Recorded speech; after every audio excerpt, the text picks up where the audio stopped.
The alarm went off at 6 in the morning just like it always did. David hit the snooze button twice before finally dragging himself out of bed. Another Tuesday, another shift at the coffee shop. Another day of serving lattes to people who barely looked up from their phones long enough to say thank you. He grabbed his jacket from the chair and checked his pockets. Wallet, keys, phone, everything was there. The apartment was quiet except for the sound of traffic already building up outside. Los Angeles never really slept, and neither did the endless grind of trying to make rent in one of the most expensive cities in America. David had moved here 3 years ago with dreams of becoming a photographer. He had this vision of capturing the real stories of the city, the moments that magazines and newspapers overlooked. But reality had a funny way of getting in the way of dreams. The photography gigs were few and far between, and the bills kept coming. So he took the job at the coffee shop in West Hollywood, telling himself it was temporary. That was 2 years ago. The walk to the bus stop took about 10 minutes.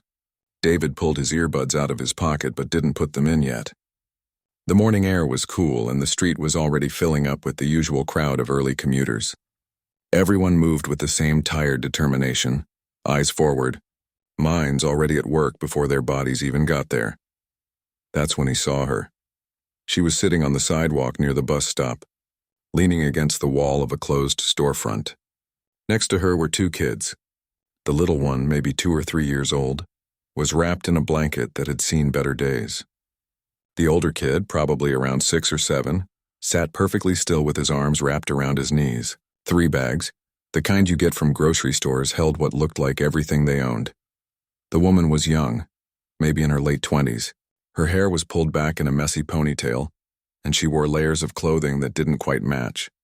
She was rocking the little one gently, making soft shushing sounds as the child whimpered. The older boy just stared at the ground, not moving, not speaking. He had this look in his eyes that no kid should ever have, like he'd already seen too much. David slowed his pace but didn't stop. He'd seen homeless families before. This was Los Angeles. You couldn't walk 3 blocks without passing someone sleeping in a doorway or pushing a shopping cart full of their life. After a while, you learned to look without really seeing. It was a survival mechanism. If you let yourself feel something every single time, you'd never make it through the day. But something about this morning was different. Maybe it was the way the older boy sat so still, or the exhaustion written all over the woman's face. Maybe it was the fact that the little one's crying sounded weak, like they didn't even have the energy for a proper tantrum. Or maybe David was just in a weird mood because he'd spent the previous night scrolling through his old photography portfolio, wondering when he'd stop trying. He reached the bus stop and stood with the small crowd waiting there. A man in a suit scrolled through his phone. An elderly woman clutched her purse. A teenager bobbed his head to music only he could hear. Nobody was looking at the family 10 feet away. It was like they weren't even there.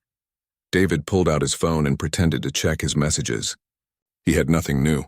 He always checked anyway because it gave him something to do with his hands, some excuse not to engage with the world around him. But his eyes kept drifting back to the woman and her kids. The little one started crying louder. The woman shifted, adjusting the blanket and pulling the child closer. She whispered something David couldn't hear, her voice gentle despite the clear stress on her face. The older boy finally moved, scooting closer to his mother and resting his head against her shoulder. She wrapped her free arm around him and kissed the top of his head. Something twisted in David's chest.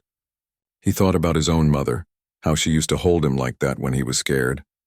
He thought about the $23 in his wallet and the sandwich he'd packed for lunch. He could give them something, buy them breakfast, do something. But then the bus appeared at the end of the street and everyone around him straightened up, ready to board. David felt the familiar pull of routine. He had to get to work. He had bills to pay. He couldn't save everyone. This city was full of people who needed help and he was barely keeping his own head above water. The bus pulled up with a hiss of air brakes. The doors opened. People started filing on, scanning their cards, finding seats. David stood there for a second longer, looking back at the woman one more time. She wasn't even watching the bus. She was focused entirely on her children, lost in her own struggle, invisible to the morning rush of people who had places to be. David stepped onto the bus. He found a seat by the window and watched as the bus pulled away from the curb. The woman and her kids got smaller in the distance, then disappeared entirely as the bus turned the corner. David leaned his head against the window and closed his eyes. Why did he feel so terrible? He hadn't done anything wrong. You couldn't help every person you saw. That was just reality.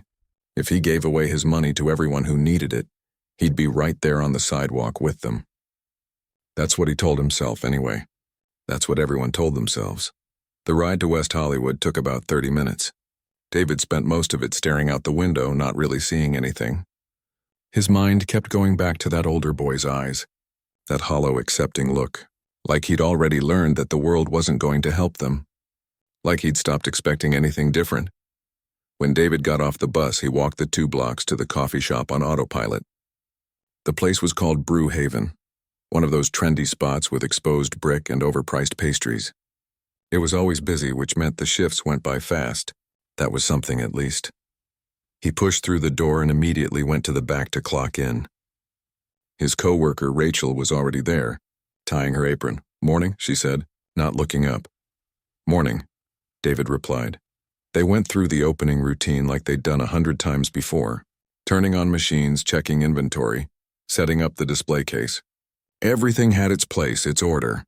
The day would unfold exactly as expected. Customers would come in, order their usual drinks, maybe chat about the weather or traffic. David would smile, make their coffee, take their money, repeat until closing. It was mindless, safe, predictable, but as he tied his apron and took his place behind the counter, David couldn't shake the image of that family. He kept seeing the woman's face, the way she held her children like they were the only thing that mattered in the world. Because they probably were.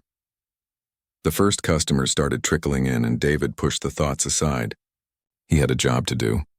The rest of the world would have to wait. He had no idea that in just a few hours everything would change.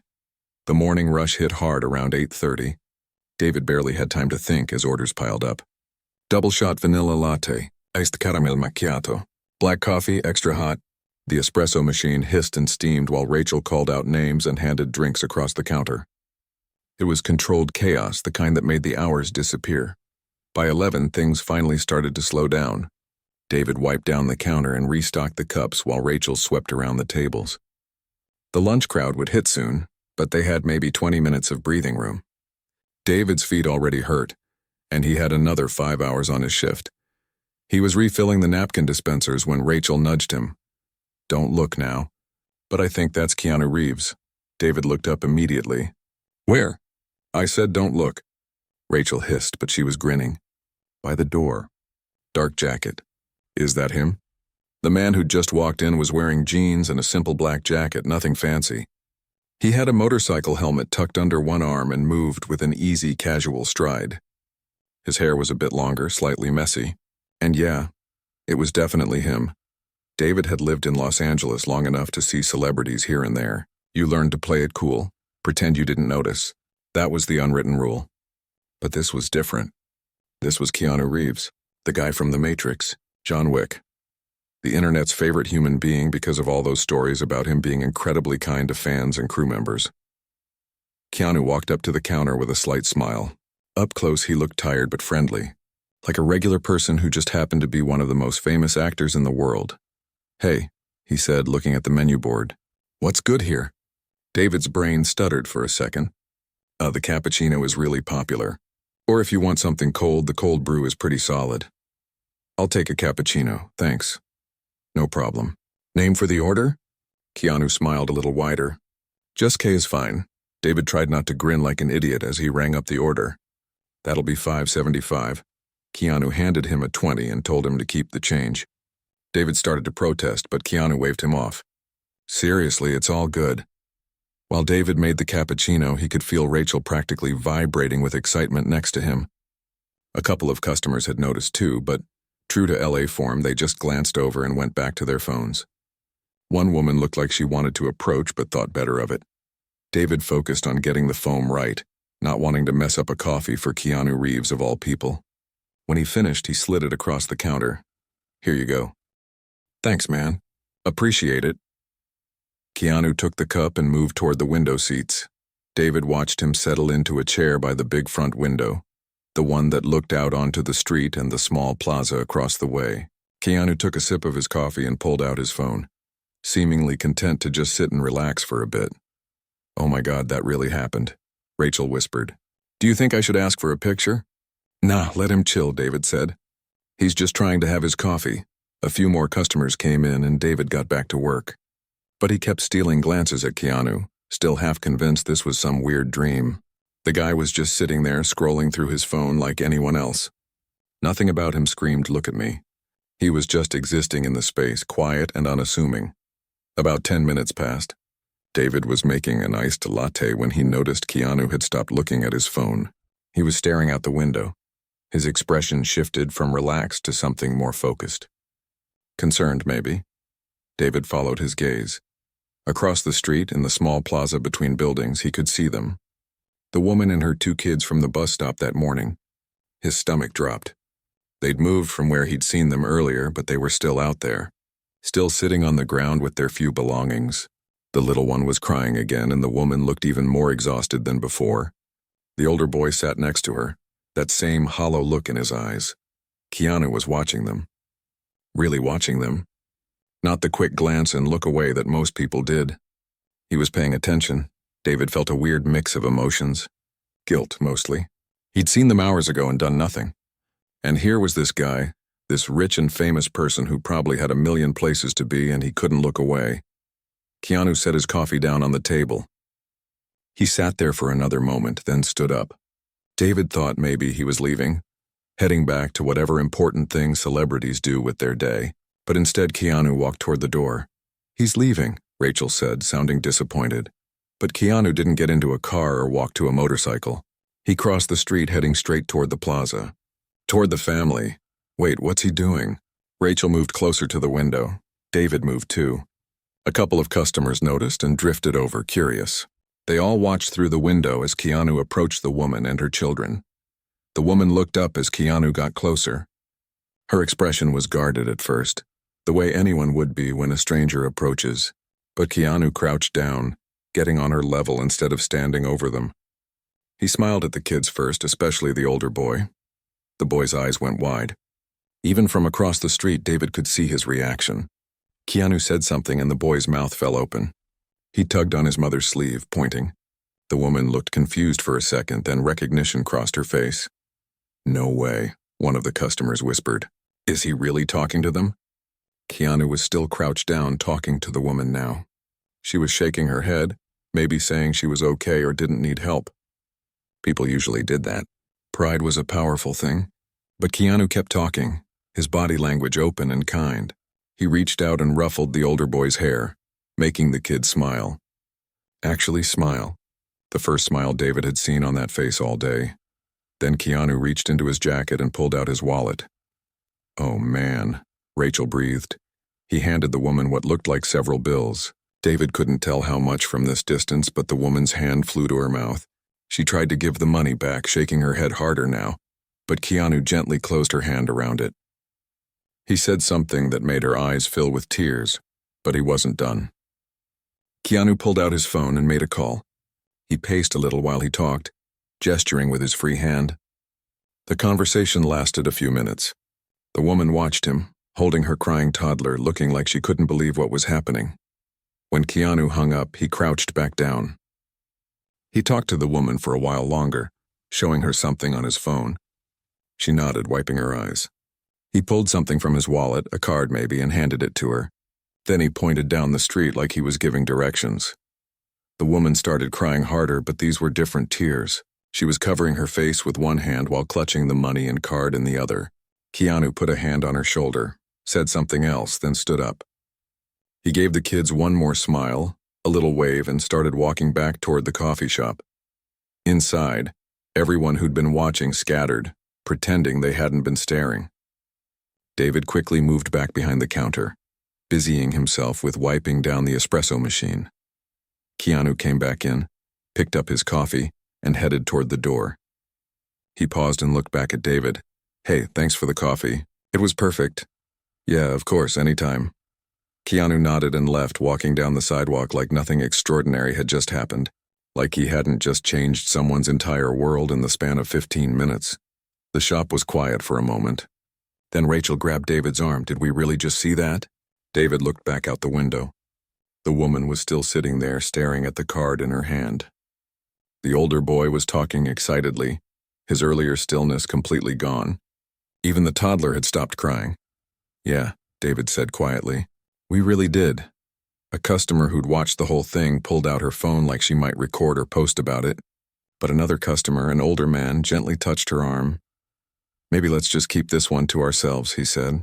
"Let the man do his thing without it becoming a circus." The woman thought about it, then nodded and put her phone away.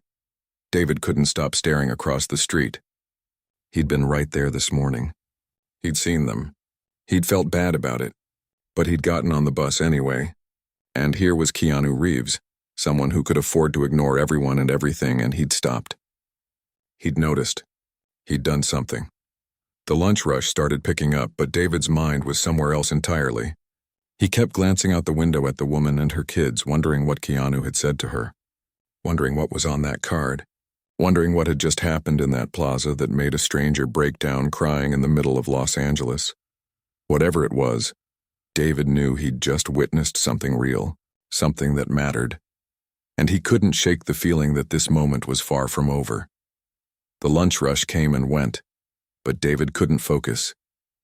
He messed up 2 orders, putting regular milk in a drink that was supposed to be oat milk, and forgot to add the extra shot someone asked for. Rachel covered for him, fixing his mistakes without making a big deal about it, but she kept giving him these curious looks. "You okay?" she finally asked during a brief lull. "Yeah, I just keep thinking about what we saw." "I know, right? It was pretty incredible." David nodded, but incredible didn't quite cover it. He'd spent years in this city watching people walk past suffering like it was invisible. He'd done it himself that very morning. But Keanu hadn't walked past. He'd stopped. He'd seen them as people, not just another homeless family to feel briefly bad about. Around 2 in the afternoon, things slowed down enough that David could take his break. He grabbed the sandwich he'd packed from home and told Rachel he'd be outside for 15 minutes. She waved him off, already scrolling through her phone. David pushed through the front door and stood on the sidewalk for a moment, looking across at the plaza. The woman and her kids were still there. She was sitting with her back against the wall now, both children pressed close to her sides. She kept looking at something in her hand. That card Keanu had given her, then at her phone, then back at the card. Before he could talk himself out of it, David crossed the street. As he got closer, the woman looked up. Her eyes were red from crying, but there was something different about her face now. Hope, maybe, or disbelief, or both. "Hey," David said, stopping a respectful distance away. "I'm sorry to bother you. I work at the coffee shop across the street." He gestured back toward Brewhaven.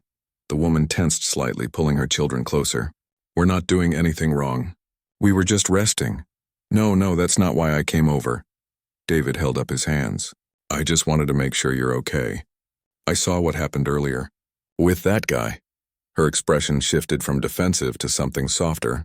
She looked down at the card in her hand, then back up at David. "I can't believe that just happened. I keep thinking I'm going to wake up and this will all be a dream." "What did he say to you, if you don't mind me asking?" She was quiet for a moment, like she was still processing it herself. The older boy looked up at her, then at David. "That was John Wick," the boy said, his voice filled with awe. "My friend told me about those movies. I never saw them, but he said they're really cool." The woman ran her hand through her son's hair. "His name is Keanu. He's an actor, baby." "What did he tell you?" David asked again, gently. The woman's eyes filled with tears again. "He asked if we were okay, if we had somewhere to go. I tried to tell him we were fine, that we didn't need anything, but he just smiled and said everyone needs help sometimes." She looked down at the money in her other hand. "He gave me $300. Just like that, but that's not even the biggest part." She held up the business card. "He made a phone call right in front of me, to some organization that helps families like us. He told them about us, about my kids, and he said he wanted to make sure we got into their program. Then he gave me this card with a number to call. He said his assistant would help coordinate everything." David felt his throat tighten. "That's amazing. He asked about my kids' names, about how old they are, what they like to do." Her voice cracked. "When's the last time someone asked about my children like they actually mattered? Like we weren't just some problem to step over on the way to somewhere important?" The little one, the toddler, was finally calm, nestled against her mother's side. The older boy was still staring at David with those big eyes, but they looked different now. Less hollow. More alive. He told me there's a program that can help me find housing. Temporary at first, but real housing. With a bed for my kids. And they help with job placement too. Getting the kids in school. She wiped her eyes with the back of her hand. I lost my job 6 months ago. My landlord sold the building and the new owner tripled the rent. We've been staying with friends in shelters when we could get in. Sometimes in my car until it got repossessed. I've been trying so hard, applying everywhere. But nobody wants to hire you when you don't have an address. It's like this trap you can't get out of.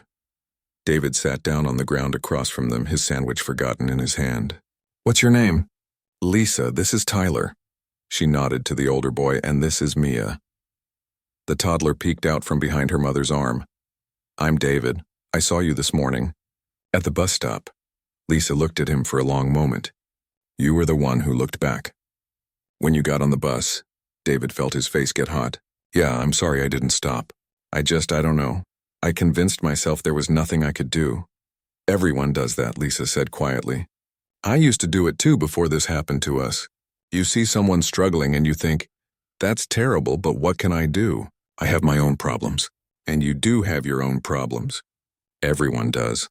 I don't blame anyone for walking past. It's survival. But he didn't walk past. No. Lisa smiled through her tears. He didn't. Tyler tugged on his mother's sleeve. Are we really going to have a house again, Mom? I don't know yet, baby. But we're going to try.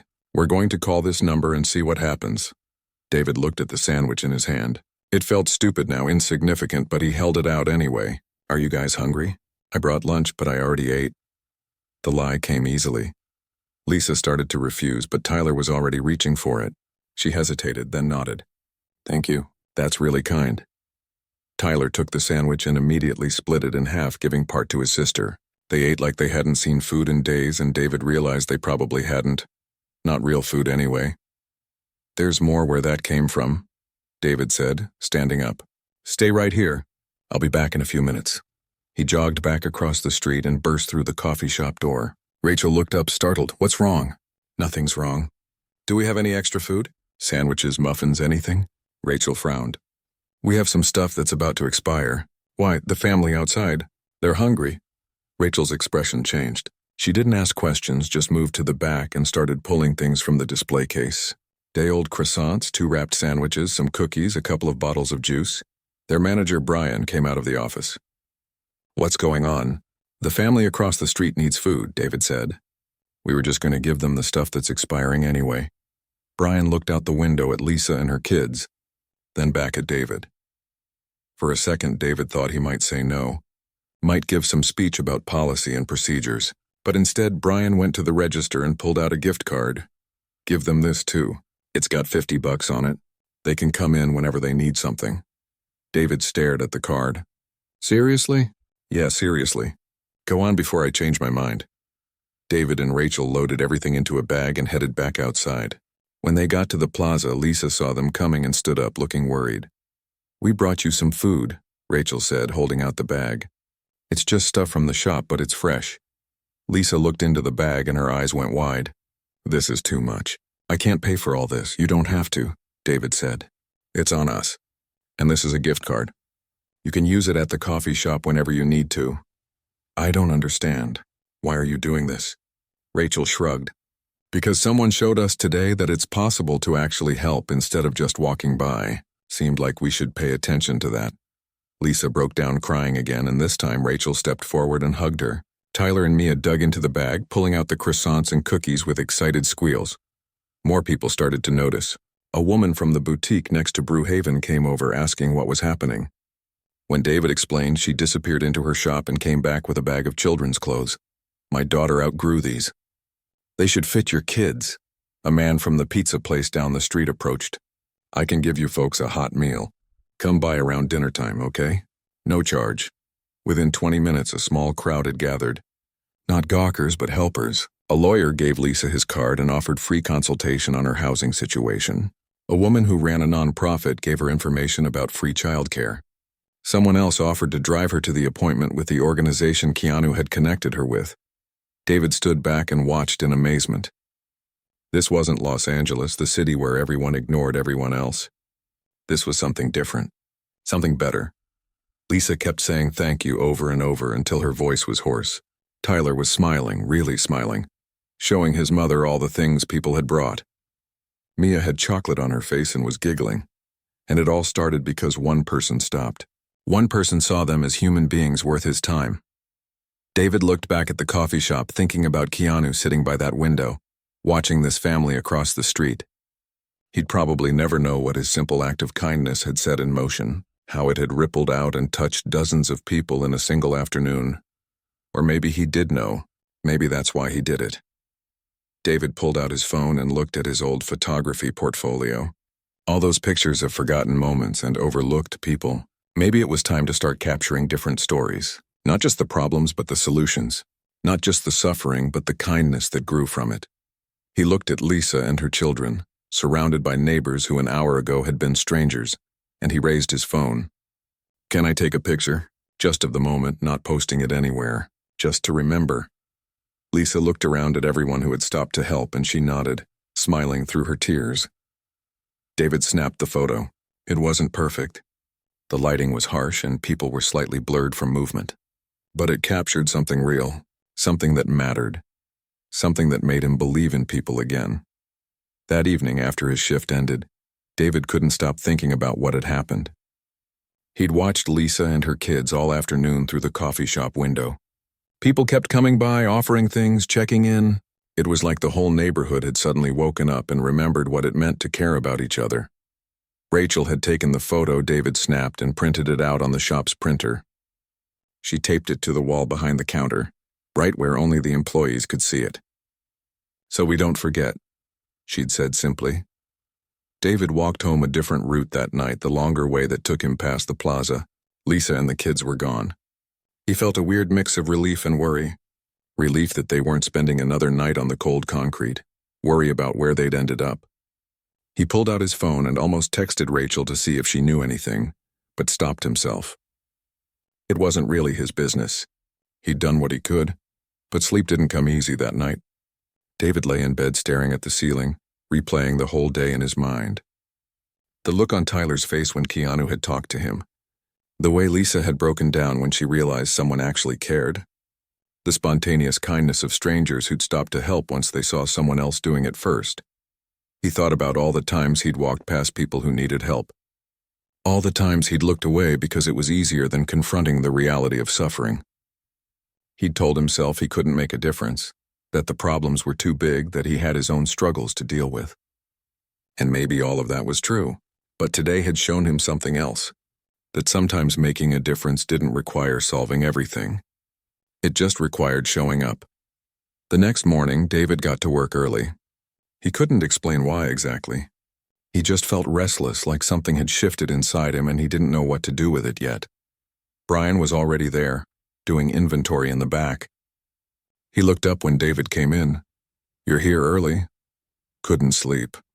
Brian nodded knowingly. "Yesterday got to you, huh?" "Yeah, I keep thinking about them. Wondering if they're okay." "You did a good thing," Brian said. "A lot of people did. That's worth something." David started setting up for the day, but his mind was elsewhere. Around 9, during a slow period, he did something he hadn't done in weeks. He pulled out his camera from his backpack. It was nothing fancy, just a decent DSLR he'd bought used when he first moved to LA. He'd stopped carrying it about 6 months ago, when it became clear that photography wasn't going to pay the bills and keeping the camera with him just reminded him of his failed dreams. But today he cleaned the lens and hung it around his neck. Rachel noticed immediately. Breaking out the camera again? Maybe, I don't know. Just felt like it. The morning passed normally. Same customers, same orders, same routine. But around lunchtime, the door opened and David looked up to see Lisa walking in. She was alone, no kids, and she looked completely different. Her hair was clean and styled. She was wearing fresh clothes, jeans, and a nice sweater. She looked rested. Actually rested.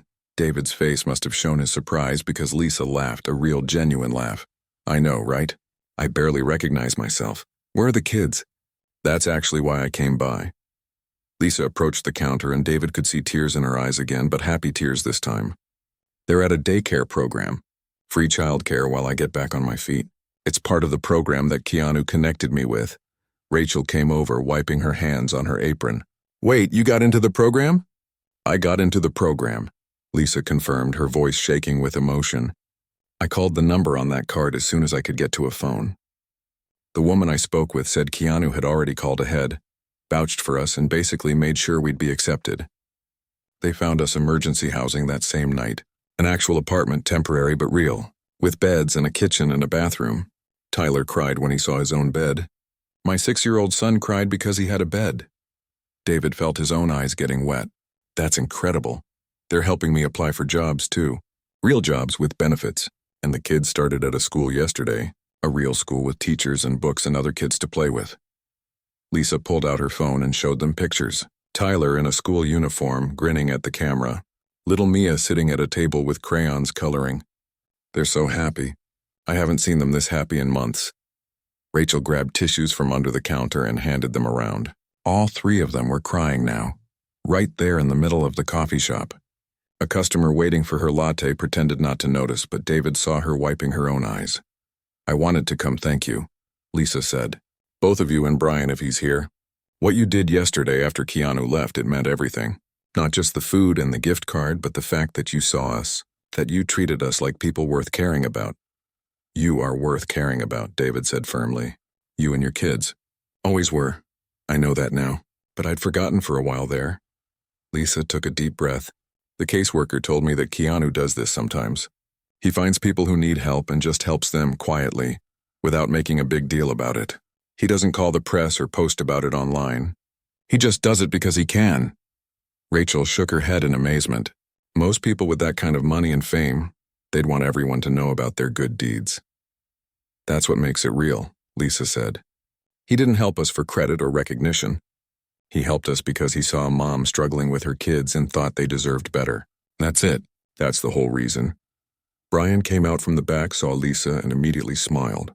"Look at you." "You look great. I feel human again," Lisa said. "And I wanted to give you this."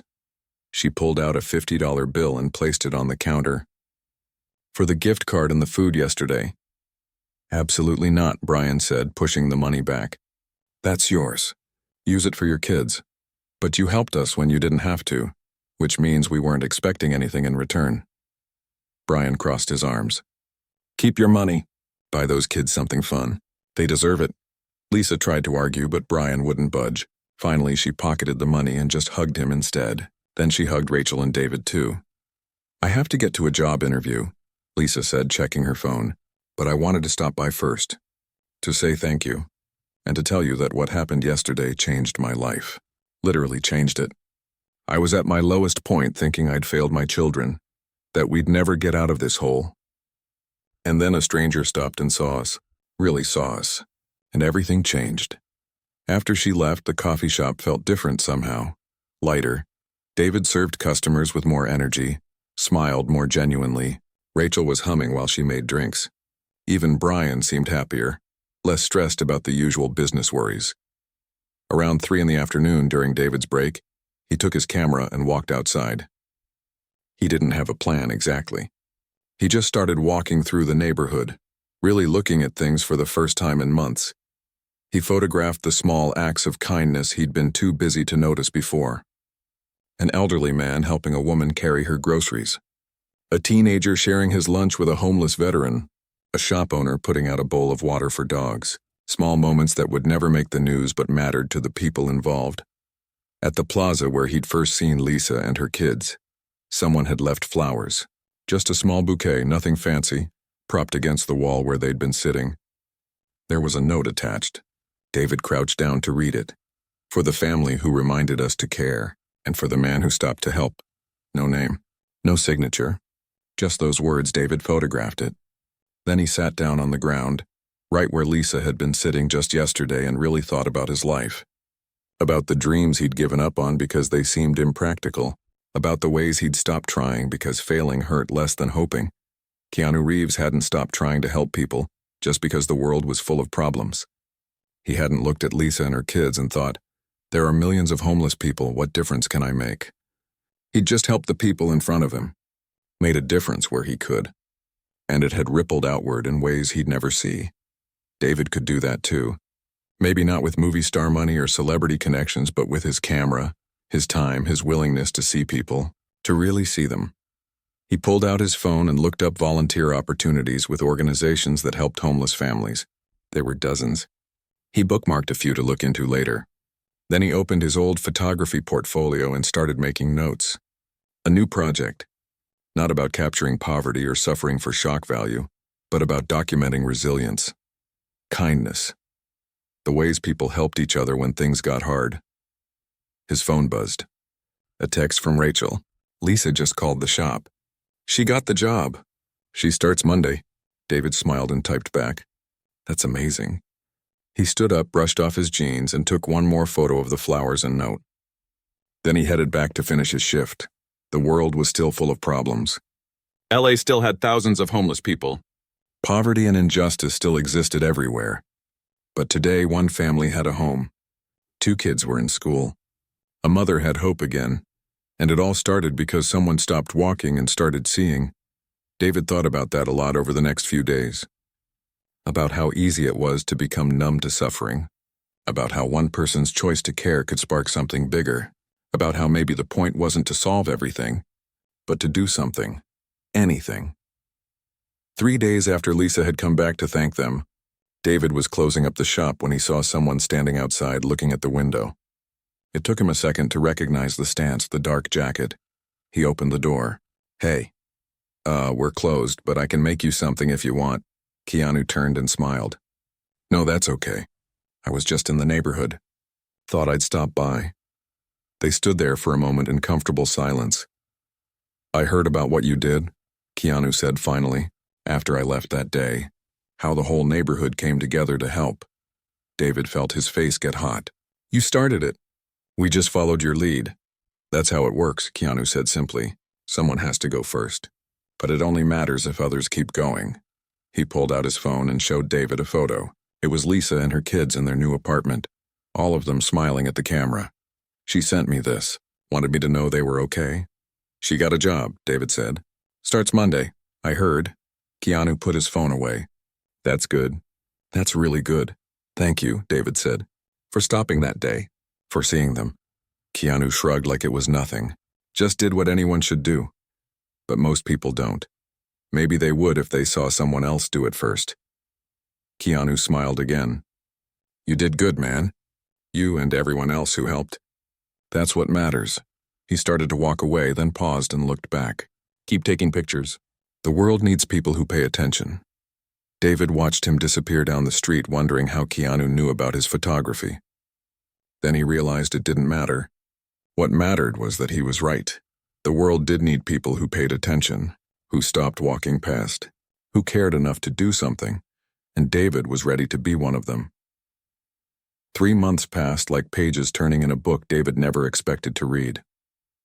The kind of book where good things actually happened to people who deserved them. It was a Tuesday morning, almost the same time as that day when everything changed. David was behind the counter at Brew Haven, going through the opening routine. Rachel was restocking the pastry case, humming some song he didn't recognize. The coffee shop had become more than just a job over these past few months. It felt like something that mattered. The wall behind the counter had grown. Next to the original photo of Lisa and her kids in the plaza, there were now others. Pictures David had taken of the neighborhood. Small moments of kindness. The elderly man who still helped people with their groceries. The shop owners who'd started leaving out water bowls and snacks for anyone who needed them. The community garden that had sprouted up in an empty lot, tended by neighbors who barely knew each other 3 months ago.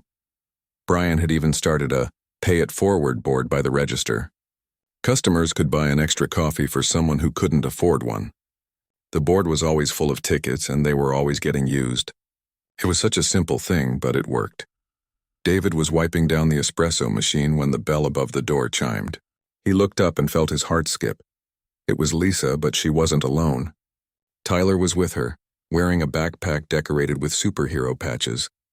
Little Mia was holding her mother's hand, wearing a pink dress and light-up sneakers. But what struck David most was how different they all looked. Not just clean or rested, but genuinely happy. The kind of happy that comes from feeling safe. David, Tyler called out, running up to the counter. Look, I lost my front tooth. He gave a huge grin, showing the gap where his tooth had been. David couldn't help but smile back. That's awesome, buddy. Did the tooth fairy come? She left me $5 whole. Lisa walked up, Mia toddling beside her. She was wearing business clothes, nice slacks, and a blazer. Her hair was pulled back professionally. She looked like someone who had her life together, which David supposed she did now. Sorry to bother you at work, Lisa said. I know you're probably busy. Never too busy for you guys. What's going on? Well, Tyler wanted to come by before school. He's been asking all week if we could visit. Tyler nodded enthusiastically. I wanted to show David my reading award. He pulled a certificate from his backpack, slightly crumpled but clearly treasured. I got the best reader award in my class. Ms. Johnson said I'm reading at a 4th grade level and I'm only in 1st grade. David came around the counter to look at the certificate properly. Tyler, this is incredible. I'm so proud of you, man, the boy beamed. Mom says reading can take you anywhere you want to go, even if you can't actually go there. Your mom's a smart lady. Rachel came over with a plate of cookies. These just came out of the oven. Want to try one? Mia's eyes went wide. Lisa started to protest, but Rachel waved her off. Please. These are for friends. They sat at a table by the window, the same window where David had watched Keanu cross the street that day. Tyler munched on his cookie and told them about school, about his best friend Alex, about the science project they were working on. Mia mostly just ate her cookie and smiled, content to be included. Lisa watched her children with an expression David recognized now. It was the look of someone who'd been terrified of losing everything and couldn't quite believe they were safe. That fear probably never fully went away, but it was tempered now by hope and stability. I wanted to tell you something, Lisa said, lowering her voice so the kids wouldn't hear. I got promoted. 3 months at the job and they made me assistant manager. The pay increase means we can start looking at permanent housing. Real permanent housing, not just transitional. Lisa, that's amazing. And Tyler's school wants to test him for the gifted program. Can you believe that? 3 months ago, he wasn't even in school. Now they're saying he might be gifted. She wiped her eyes. Sorry, I still cry about everything. Nothing wrong with happy tears, Rachel said, grabbing tissues for both of them. Brian emerged from the back office and saw the gathering. Is this the famous Tyler I've been hearing about? The super reader? Tyler showed him the certificate proudly. Brian made a huge deal about it, which made the boy glow with pride. David watched the interaction and thought about how much had changed. Not just for Lisa and her kids, but for all of them. Brian had started volunteering at the shelter on weekends. Rachel was taking classes to become a social worker. And David, well, he'd found his purpose again. His camera bag sat behind the counter, always ready. He'd started a blog documenting acts of kindness around the city. Nothing fancy, just photos and short stories. But people had started following it. Local news had even picked up one of his stories about a group of teenagers who'd organized a food drive for homeless families. The exposure had led to donations, which led to more families getting help. It wasn't changing the world, but it was changing individual worlds, which turned out to matter just as much. We can't stay long, Lisa said, checking her watch. I have to get them to school and get to work. But Tyler insisted we stop by. He wanted you to see his award. I'm really glad you did, David said. This made my whole day. As they prepared to leave, Tyler tugged on David's sleeve. Can I ask you something? Sure, buddy. Do you think we'll ever see that nice man again? The one who helped us that day? David crouched down to Tyler's level. I don't know, maybe, but even if we don't, he's still helping you guys. Every time your mom goes to work at the job he helped her get, every time you go to your school, every time you sleep in your bed at night, he's still there in a way. Tyler thought about this seriously, like a superhero. Yeah, kinda like that. I want to be like that when I grow up. I want to help people like he helped us. Lisa put her hand on her son's shoulder, her eyes shining. You can be, baby. You absolutely can be. After they left, David stood at the window and watched them walk down the street. Tyler was skipping, his backpack bouncing. Mia was pointing at something that caught her attention. Lisa held both their hands, walking with the confidence of someone who knew where they were going. The morning rush started picking up, pulling David back into work mode. But throughout the day, between customers and coffee orders, he kept thinking about Tyler's words. About wanting to help people when he grew up. That kid had been homeless 3 months ago, sitting on cold concrete with nothing. And now he was thinking about his future, about helping others. That was the real miracle. Not just that they'd been helped, but that being helped had shown them they had value, that their story mattered, that they could matter to others too. Around lunchtime, David's phone buzzed. It was a message from an unknown number with a photo attached. He opened it and felt his breath catch. The photo showed Lisa and her kids in front of a small house. Not an apartment, but an actual house with a little yard. Lisa was holding a set of keys and crying.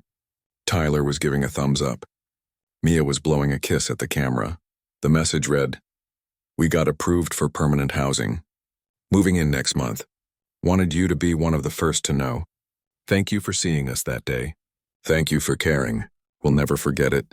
David showed Rachel, who immediately started crying. Brian came over, saw the photo, and just smiled quietly. They stood there together for a moment. 3 people who worked at a coffee shop in West Hollywood, whose lives had been changed by witnessing an act of kindness. That evening, after his shift, David took his camera and went back to the plaza. The flowers were long gone, but he could still picture exactly where Lisa had been sitting that day, where Tyler had sat so still and hollow, where little Mia had cried weakly in her mother's arms.